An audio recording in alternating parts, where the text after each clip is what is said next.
My culinary love affair started over 30 years ago when I was encouraged to play in the kitchen. No rules, no regulations, no limits on what I could play with, but there was one condition. I had to clean up my mess, which today I still hate. However, this culinary freedom and this permission to think with creativity and abandon allowed me to think of food in a different way. So, as a little girl, I went and got an egg, and then I squeezed in a yellow blob of this substance into the white, and then I put on top of it this jar of something that looked like yard clippings, and mixed it all together in an orange Tupperware bowl. You know, the one that had the little white flower thing on the front of it? And so I mixed this all together, and this was my creation.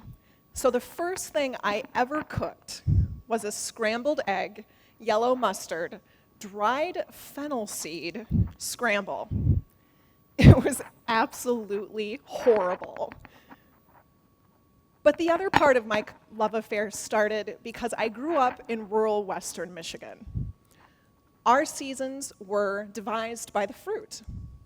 Cherry blossoms meant spring, summer equaled strawberry time, and apple season was just before the coconut started falling from the sky, which now I've learned and am okay to say that it was actually snow.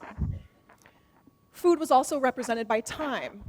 At 12 p.m., it was time for lunch. At 3:30, I had to stop playing to help my grandmother with dinner. And anyone who spoke this language all understood what this meant. But this form of communication left out a piece of the puzzle, and it was the challenge of emotions and feelings. My emotions and my feelings were never really communicated much. So when I was in grade school, rather than dealing with severe social anxiety, I had tater tots and chicken nuggets to do the work for me. And the tater tots were green, so they were even more expressive about my angst. And I also had food as my comfort. My best friends were cheese, chips, and ice cream. And they were always there for me, they were faithful, and they never talked badly about me.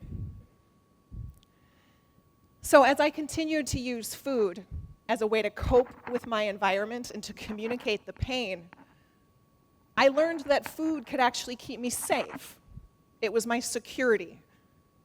Food kept me from feeling the pain of being a victim of sexual abuse. Food kept me safe from the volatility of my home environment. And without even knowing, food became this unconscious form of safety and communication, and it was one of the most effective tools that I have ever used. So as my emotional pain continued to grow, so did my physical presence. This was me at 13 years of age. The trauma of my life and these unspoken rules and these regulations that I was not able to articulate led me to this place where I no longer recognized myself. Binge eating kept me safe for 16 years, but yet the medical complications and as well as the emotional turmoil that I was going through, it led me to a fork. Forks are powerful. The word can be defined as a tool with two or more prongs that are used to spear or pick up food, but it can also be a place where two things divide. Our society is at a fork. The health crisis and the way that we look at food, it's killing us. We look at food with confusion, reactive fear, and we are so unaware of what we eat every single day. Our body is breaking down, but there is a cure. The human body is magnificent. The body is comprised of 12 organ systems, all interconnected, all working together, communicating with each other I think these guys work more effectively in their communication skills than we do related to food and our feelings. But each one of these organ systems uses food, and more specifically, it uses the 6 essential nutrients for life that we get from food: carbohydrates, proteins, fats, vitamins, minerals, and water. Each organ system uses a ratio of these nutrients in specific ranges and at specific times. And one system is going to tell the other system, I've had too much, no, you take this. It's a community that works together using food.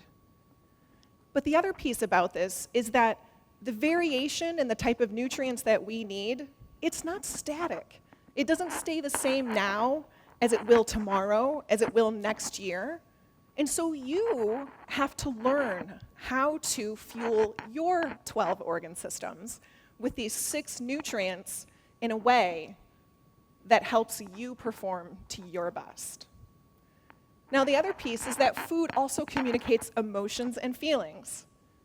So I want you to think about the last time you ate with someone, not on your phone, not on Skype, but when you ate with another human being. Think about that food, think about that experience, and if you're anything like me, sharing that moment with another person usually trumps what you're eating. Sometimes it's the food, but most of the time it's the conversation. Now, the food that we eat, it actually leaves an imprint. It leaves a mark on that feeling and that emotion. So when I was a little girl who was dealing with undiagnosed PTSD, I would wake up in the middle of the night with nightmares and crying, and I didn't know what to do. And so my grandmother would come running in, but she would also come running in with a cheese sandwich.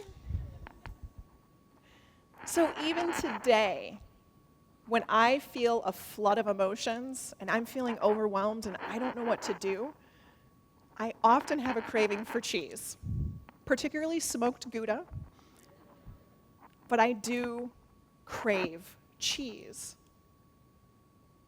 Now, what we need to think about is that we need to think about where we're at. We need to think about what we want to do with this information and this knowledge.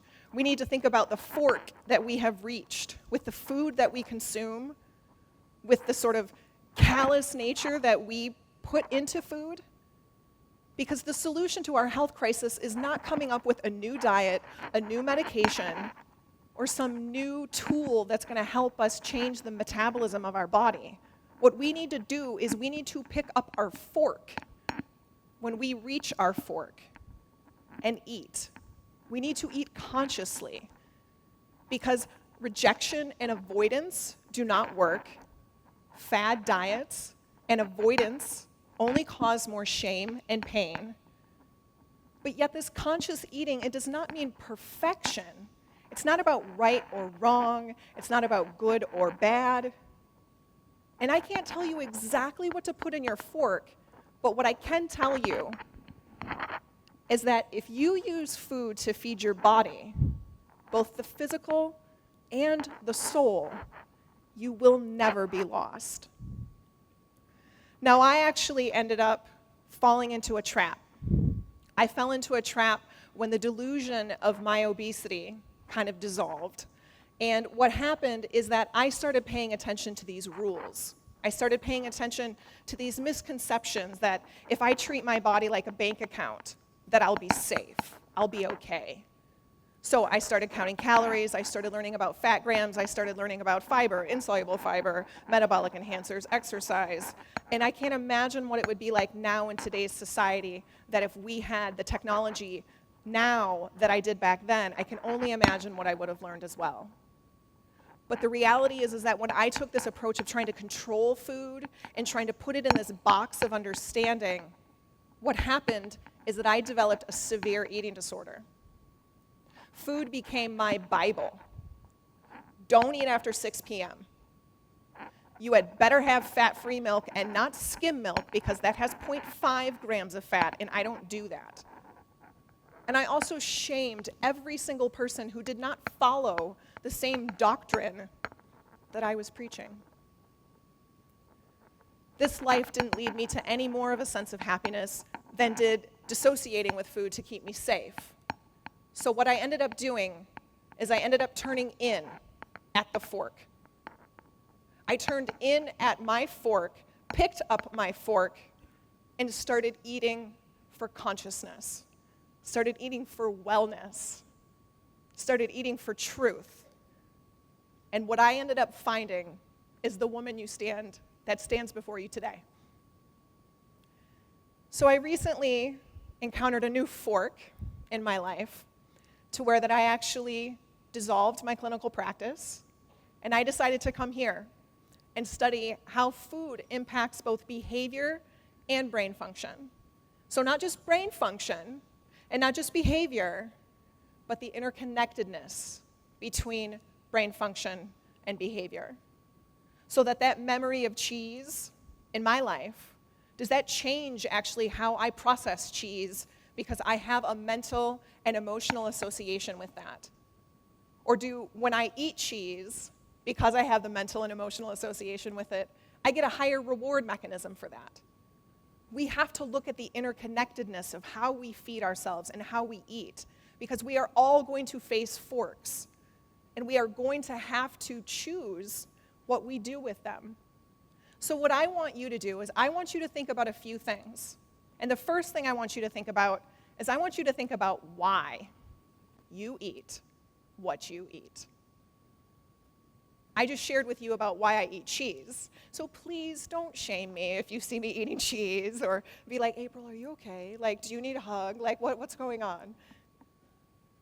I know when I'm eating cheese for emotional reasons, and I know when I'm eating cheese just for the sake that it's cheese. And that is amazing. But I want you to think about why you eat what you eat. Because if you can answer those honest and difficult questions, you're going to find the solution for your fork.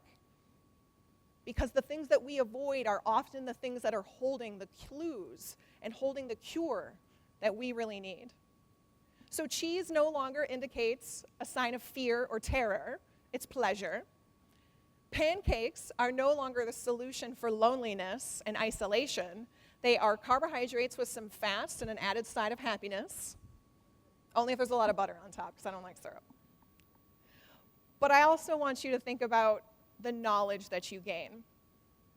As I had noted, when I was dealing with a lot of my food issues, we didn't have the internet. That was not accessible. I learned most of my maladaptive information about food from one person, and then I observed it on my own. I experienced these things independently, but now we are interconnected, and we need to be respectful, and we need to understand that our own interconnected relationship with food is interconnectedly impacting everyone else around us.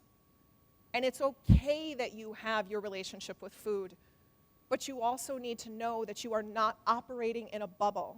You are not operating in this place where you don't impact the world around you. So you need to be conscious of what you're eating.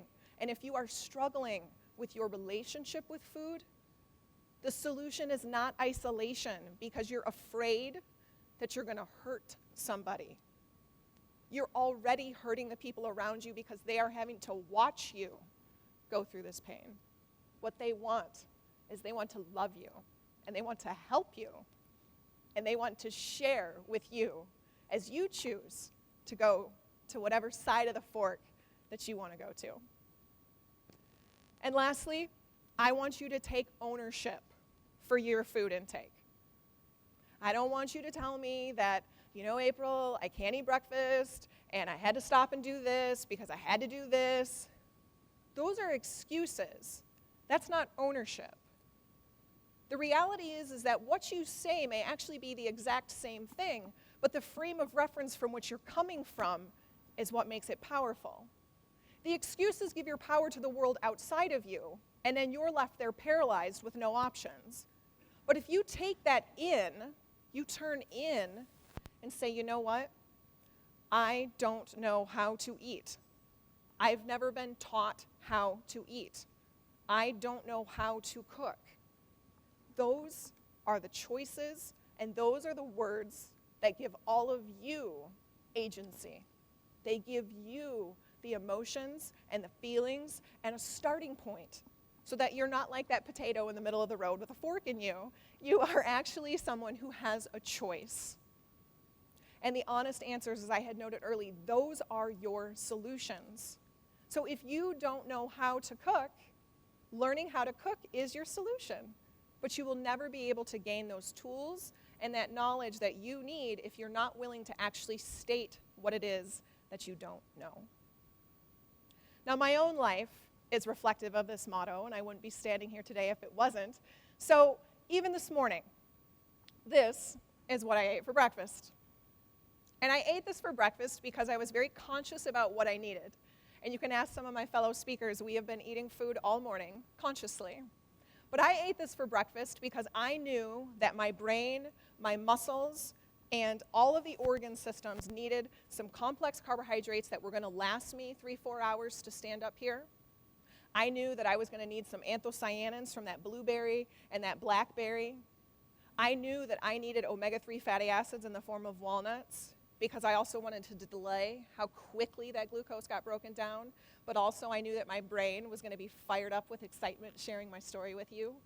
So I needed some neurological Clorox, shall I say, to clean out my neurons.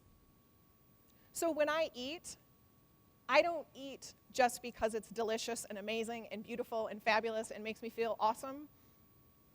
I eat for consciousness, and those other parts are all intertwined together as well. So what I want you to do is when we go forth here, I want you to be honest, I want you to take some ownership, and I want you to have some consciousness with what you eat, because you never know what fork is coming up. So pick up your fork and enjoy every single bite. Thank you.